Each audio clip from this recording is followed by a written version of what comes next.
Hi everyone, my name is Ray, or some of you might know me as Tiki with Ray, and today I am in Las Vegas, Nevada, and I'm in a very historical, not a mid-century modern house, but a mid-century Polynesian home called the Lava House. Is that what it's called? Colloquially, it's referred to as the Lava House. The Lava House. Yes. Now, why is this place called the Lava House? Well, I mean, I think it's covered completely. The exterior is clad in lava rock, and of course you see that there's this beautiful lava rock behind the bar that wraps around to their front room as well. And this is actually lava. Like it's real lava. I mean, I wasn't there when it became lava rock, but my understanding is that it's real lava. Okay, I've been cheated. So, with me is the. Can you two introduce yourselves, please? Sure. I'm Jackie McCarthy, and we're with the Nevada Preservation Foundation. And I'm April. I'm also with the Nevada Preservation Foundation. And what exactly is that? We are, I like to colloquially say that we are the Old Building Brigade. The Old Building Brigade. That's not our official mission statement. Jackie might have a better description of what we do. It'd be funny if Jackie's just like, no, that's on that works for me. Wait a minute. I like it. It's short. She's like, yeah, that's a good idea. We should make T-shirts. What exactly does the Old Building Brigade do? Well, through a series of educational events, experiential activities, we promote the architectural history of Las Vegas. As everyone knows, Las Vegas has a history of blowing things up. So yes. We try to make people understand the value of historic homes, historic sites, historic buildings, and we do that with our Home in History Las Vegas event, which is happening April 25th through 28th, and it's a series of fun tours, educational opportunities, lots of fun things to kind of make people realize, yeah, we should save these homes, we should save the old buildings because there is value in that history. Well, that's a really, really good question, because it is something that I was wondering about. Is I noticed that about Las Vegas. Like, they're very, very quick to there's so many places that I knew that I'd stayed at, like for example the Riviera. Why is that? I think part of the reason, and I moved here from the Northeast, Where lived in New York for 15 years. New York or in New York City. I lived in Brooklyn. Oh, excellent! So did Greenpoint. No way, I did too. Yeah. I used to live in. Yeah, everyone thought I was Polish, but when I was blonde then. Really? But I'm full on in English. Flatbush and Prospect Heights. But before they were bougie, by the way. I think what's interesting is that in cities like New York or in the East Coast, they've been around long enough that they've had time for people to realize the significance and the importance to preserving their architectural heritage and the connection between the city's flavor and its culture. Yeah. Las Vegas is a city that's only been here a little over 100 years. Is that it? Yes. Mm-hmm. So I think part of the problem is we don't allow things to mature past that awkward stage where they're just weird and out of date into historic status. I think we are starting to see a little bit of a tide change. Obviously, the trend of mid-century, anything from 1940s to the 70s is kind of coming back into style again. Yeah. And so there's more of an interest, I think, in these areas and these older buildings than we've seen in the past. Now, why do you think that interest is coming back? What is it? Mad Men, the TV show? You know what? To be honest, I actually think that had a huge... Yeah. Before that show, I started collecting things from that time period pretty early, right out of college, really, because it used to be that was what you found at the thrift store that was cheap, or what your grandmother was willing to give you because she didn't want it anymore. Right. And as time went on, I noticed when Mad Men started, it's funny that you mentioned that, because I had a lot of people that watched it, friends, and they'd say, oh my God, you have to watch the show. All of your stuff is in it. And I can be quite a contrarian, and I refused to watch it because I became annoyed because all of a sudden everyone wanted my stuff and I couldn't pick it up for a quarter at the Goodwill anymore. So I actually do think that Mad Men was a big catalyst in this. I'm sure there were other factors, but in terms of pop culture, you really cannot dismiss the impact that had. Well, here's the interesting thing for me. I mean, like, so, like, you know, I'm like 52, right? So I remember growing up as a kid in the 70s. And here's the interesting thing. I grew close to not my uncles and aunts, but my great uncles and aunts. And I remember going to their homes, and they weren't mid-century modern homes, but they had the mid-century furniture. And I just remember really liking that aesthetic as a kid. Maybe there was something about it felt safe. It was always fun to go to my great aunts and uncles.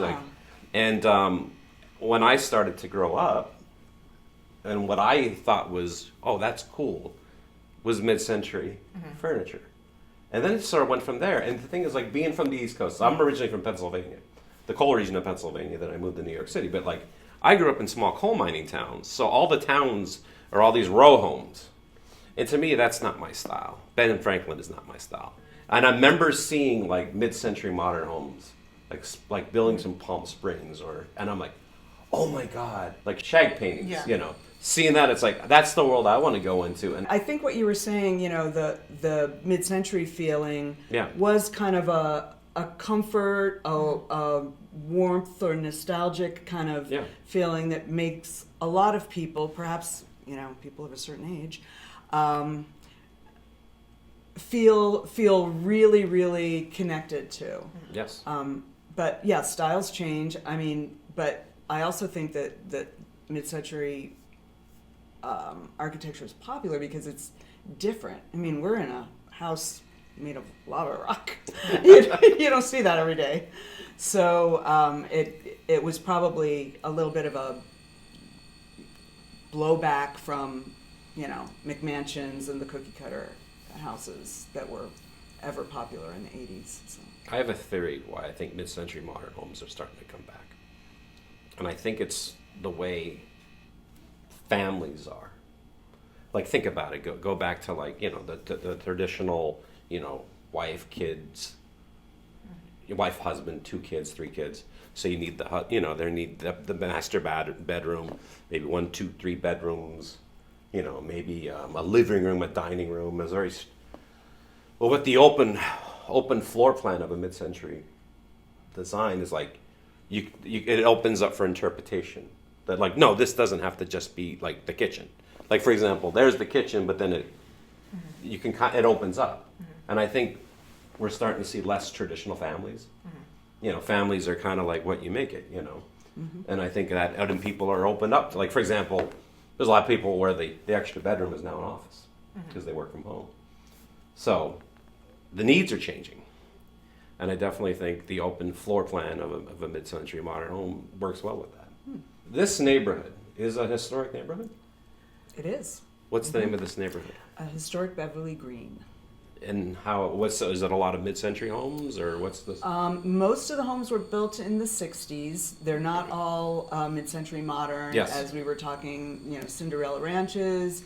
There's, you know, some mid-century modern homes, certainly, but there's kind of, there's some ranch, and I mean Western style ranches. ranches. Ranchy kind of style ranches. There's a lot of styles from the time period, and there's even homes in the neighborhood, I believe, that even date back, you see, that are a little more 50s. It depends. The neighborhood is in different sections, and different sections were built at different times. Okay. And largely they were built by different builders. Yes. Something you see a lot in Las Vegas, even with new builds, is that we have a lot of master plan communities.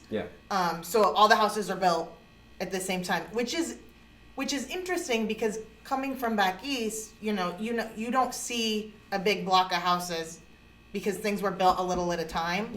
The concept of a master plan community is not as much there. You're saying this is a Polynesian style as opposed to a mid-century modern. So what is the difference? Polynesian style, or some people might call it tiki. Tiki style, of course, and it's very popular. That's why we're here.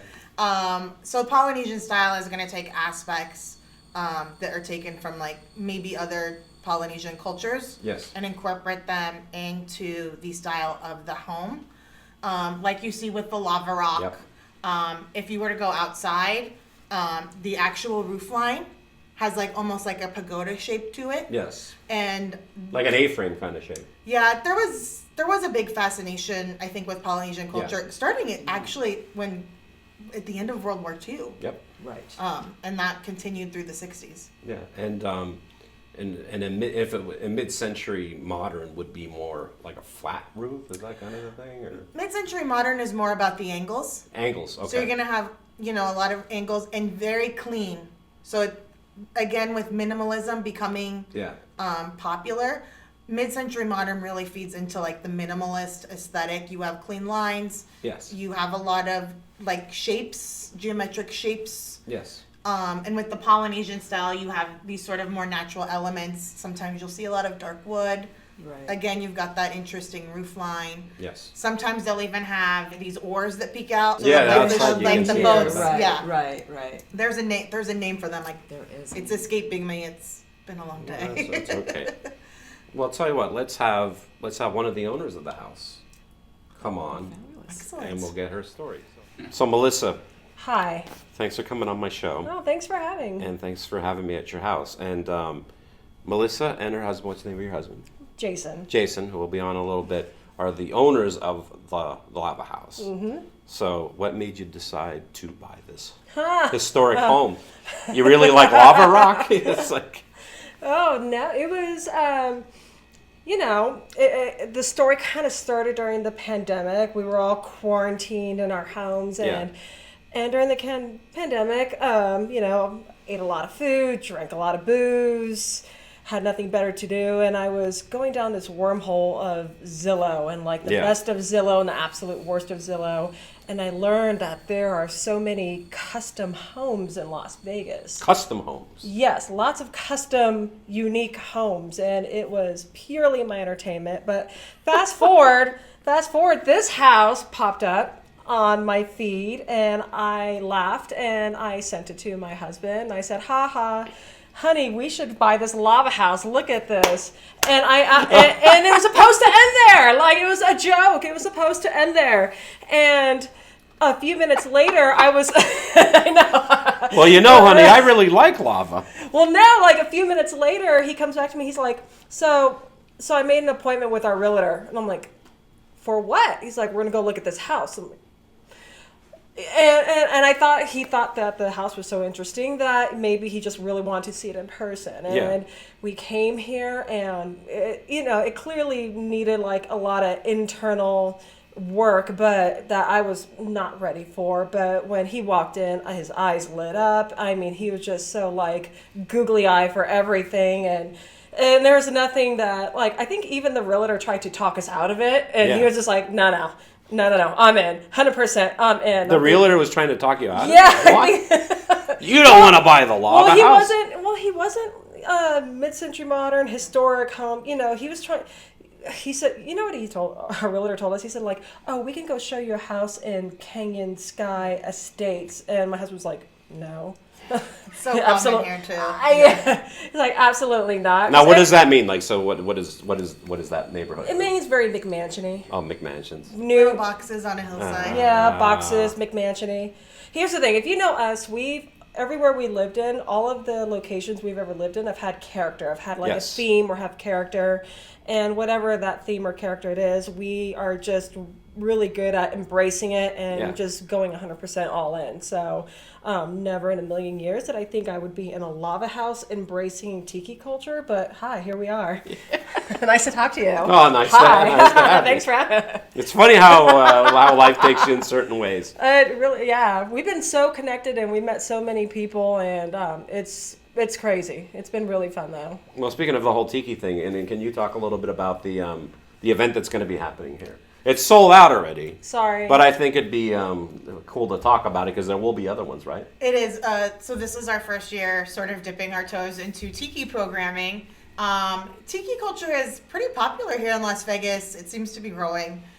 So we had this idea that it might be fun as part of our weekend to sort of throw this tiki party.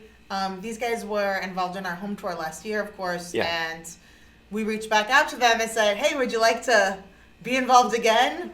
And so this Tiki Party was born. It's going to be kind of fun. We're going to have it's going to be a little bit of a pro-am kind of a situation.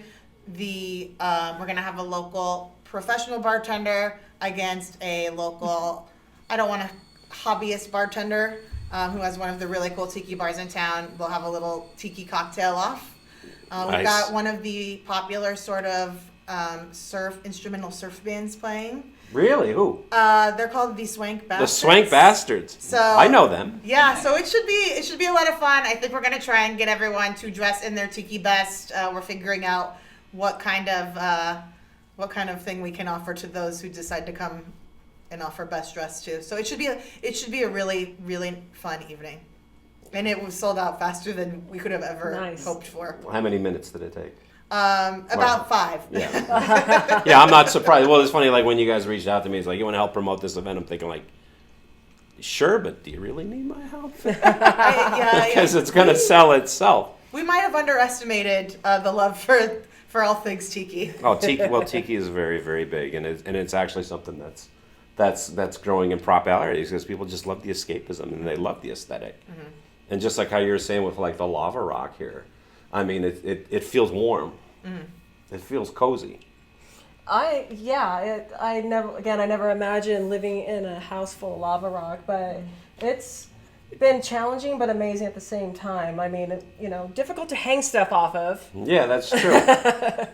But I mean, it's so pretty and it's so beautiful, and I just feel really lucky to live here and be a part of this neighborhood, and not just like the inside of this house. Like, I love the exterior of this house as well. Like, it tells a story coming in. Yeah, so let's take a little bit of a tour of the house. Sure. But before we do that, if anyone wants to follow, you have an Instagram page for your what is it? Oh. Well, when we got the house came with an Instagram. Yeah, it already came with an Instagram. Yes, we didn't make the page. The house came with it was part of the sale. Now, here's your Instagram page. It is Lava House Vegas. So go ahead and give the Lava House Vegas a follow. All right, well, let's take a little tour of the place. A little tour. Cool. Let's do it. We are in the outside patio or the lanai of the Lava House. Sure. And introduce yourself, please. Jason Dedrich, owner of the Lava House. The other owner of the Lava House. A owner of the Lava House. I hear that you have a thing for lava. We do. We seem to have it all around us. So what made you decide to what was it about this house that made you like, honey, we got to check this one out? Sure. Well, during COVID, my wife was hunting for homes on Zillow, and we jokingly say that she was trying to find the most outrageous homes in Las Vegas. Yeah. And she sent me a link and she said, "Oh my gosh, you got to see this thing," as a joke. And I was so tired of being kept up in our condo. I said, "Well, let's go take a look at it," and fell in love with it the minute I walked in. And our agent was saying, I can show you other homes. I can give you an idea of other things. She said, "No, this is it." It was all over at that point. Yeah. And how long have you owned the place? About 2 years. About 2 years. Yeah. And so right now we're outside, and there's some things. It's obviously, this is your bar here that you brought, right? No, we did not. This was part original of to the house. This was part of the Lava House. Yeah. Yeah. So we're not sure what era this came from, but it was certainly one of the pieces that was left. Well, so let's come over here. Yeah. Well, I'll tell you what. I mean, I love the design. Yeah, it's all original. And is this yours? We put that up. We put some greenery up. Just try to give it a little bit more of a tropical feel out here. Yeah. But what I really love about it is that you actually have the posts of the tikis. Yeah, that's correct. So we were pretty excited kind of when we came outside, and the outside area here needed a bit of work. And so we were doing some cleanup, and we saw that. And again, it kind of just clicked. It was like, okay, this is kind of meant for us. And we eventually connected with the owner, actually the son of the owner that grew up in the house. And he told us a great story about how his mom was fascinated with tiki history in the 60s when they built the house. So they built it in 1962, custom built, and she had those put in at the time, and they've survived ever since then. So I figure it's a real piece of original Vegas tiki history. Obviously, the home is behind us. Correct. And then you have the thatch, but then you have these little pieces that jut out. Uh-huh. And especially that one there. Yeah. Yeah. And that was part of the home, right? Yeah, all around the house. So again, kind of one of the things that appealed to us when we were first kind of like looking at the home was, I said, what's up with these little spire type objects that are kind of sticking out? And again, it was kind of explained to us that the original homeowner, who was actually the creator of the Sahara Hotel and Casino not far from us. Oh, really? Yeah, they were in love with the tiki culture, and they were kind of trying to be inspired by the Polynesian huts and, you know, the other houses that you see where they kind of have these jutting out spires. And so they had them there, all over the garage. It was really just kind of cool look. Yeah, and I'll tell you what, the view from here it's almost like a tiki bar. Yeah. We're you know, it's always a work in progress. That's the thing I learned about these things is they're never done. So we're constantly evolving and constantly growing. This is the entrance to the home. Entrance to the lava house. And right off the bat, the first thing I notice is these trees. Were they planted when the home was built? They were when the home was built. So again, kind of when we were kind of going through the history of the house, we heard stories about, oh yeah, I remember my mom put these very small palm trees in the front yard. Yeah. So, you know, it was just really magnificent kind of coming here and seeing all this like great aesthetic. And, you know, there's palm trees all over Las Vegas. It's just, you know, I never owned palm trees until we had this house. Well, now you own 4 of them. Yeah. And the view from here is, well, there's the stratosphere. There's the stratosphere. So that's really, really cool. Yeah. And then well, let's go on inside. Sure. Okay, so we are in the entrance of the lava house. And I'll tell you what, Melissa, right off the bat, I see a lot of lava. There's a lot. There's a lot to take in. Yeah. Enjoy every moment of it. When you first saw this place, what did you think? I mean, were you like, yeah, was it more your husband like trying to be like, come on, what do you think? Or did you fall in love with it immediately too? I thought the lava rock was so cool that I will say my husband had a look on his face where he was just like, yes, yes, yes, yes. That's original. Is it really? Yes, it is. That's original. And those 2 in the corner are original. Including the glass? And the mirrors, yes. When you moved in here, was there any rules that they're like, okay, because this is a historic home, this is what you can change, this is what you can't change? That applies to the exterior. So, just exterior. Yeah. So anything that you can view from the street, that's where the rules apply to. Okay. As far as a historic home, when being part of the historic district. Yeah. But as far as interior, you can pretty much do whatever you want. But of course, you know, when you get thrown into a house like this, you want to just embrace everything. Yeah. I mean, in theory, not that you want to, but you could tear all the lava down if you wanted to. Oh, yeah. And no one's going to say anything. No. But I'm glad you kept it. We would never tear that down. No. No. No, this is the heart of the home too. Absolutely. And here's the thing, like even like everything that I'm seeing here, and looking outside, I feel like I'm on a Polynesian island. Yeah. It does. It feels very until I see the stratosphere, and then I'm like, oh yeah, that's right, I'm in Vegas.